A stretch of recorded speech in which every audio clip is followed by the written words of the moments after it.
Welcome back to The Point After. Care to go for a bicycle ride? I checked it out last week at Eleanor Tinsley Park.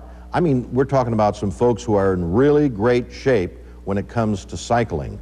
It's called cyclocross. But what is that? Cyclocross is a kind of a sport that originated out of a necessity for the guys that raced on the road in the summer months to keep some fitness through the wintertime. So they took their what looks like a pretty traditional road racing bike and fitted some knobby tires on them, and it was a way, by jumping off and running with your bike, it keeps your heart rate elevated, keeps you warm. So it's a way that they could keep fit. And so it's usually a fairly short course, 6-8 minute laps with some running with your bike, dismounts. It's mostly on grass, some pavement, just kind of a good mix of everything.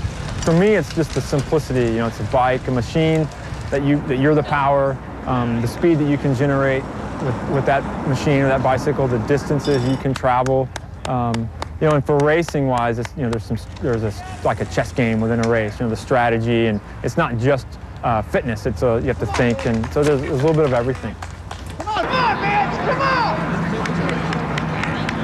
Good job!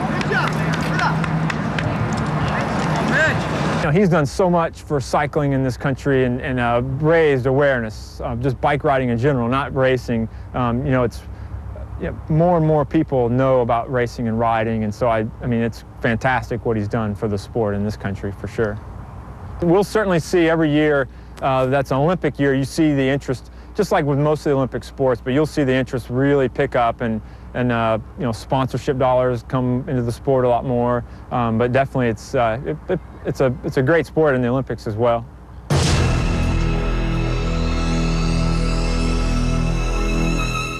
I don't know that you ever completely get rid of it. It's like in any sport for that matter. There's always going to be someone that's worth it to them to take the risk. And I think really, just like in the other sports, it's a pretty small percentage, but that's what people grab onto because it's a story, and for a reason. I mean, I pay attention to it as well, but I think I don't know that it's ever going to go away. I know that they've made huge strides in the last couple of years. I mean, the big teams are being more focused on eliminating it and being clean. The sponsors, and that's what's happening. The big sponsors are pulling out and saying we don't want to be associated with a sport. That's the mindset that people have towards that sport. So it's definitely helped, and it's getting better. But I don't know that we'll ever see it go completely away. All right, Julia. Go, Julie. Quit toying with her. Put the hammer down. Let's see that speed. Of course, it's a cyclocross bike, which, as you can see, has a little different brake than a road bike would have. It's called a cantilever brake, and they have that for mud clearance. Today, it's a beautiful day, and we don't have to worry about it. But rather than it just have more room here if you get inclement weather. Knobby tires, of course. But aside from that, it looks like a fairly traditional road racing bike. This one is made of titanium, so it's very lightweight. It's actually a builder in Steamboat Springs, Colorado, builds these. So it's a handmade, smaller builder.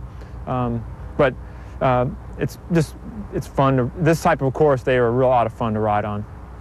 You can get a good cross bike for $1,200, $1,500 and get started.